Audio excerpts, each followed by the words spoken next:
সাপকে আমরা ঘরে দেখলে পিটিয়ে মেরে ফেলি, আবার সেই সাপকে আমরা মন্দিরে গিয়ে পুজো করি। পাথরের সারকে আমরা দুধ কলা দিয়ে পুজো করি, আর অন্যদিকে জীবন্ত সার দেখলে 10 হাত দূরে থাকি।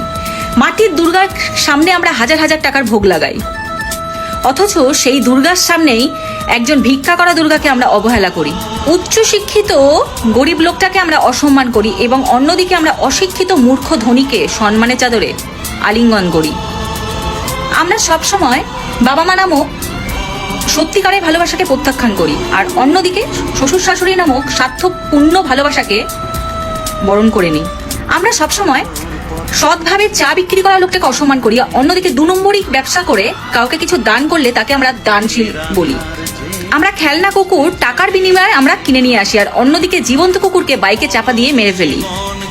একটা কথা সবসময় মনে রাখবেন, দাড়ি টুপি পরে যেমন হুজুর হওয়া যায় না, ঠিক তেমন কপালে তিলক ঠেকিয়ে সাধু হওয়া যায় না।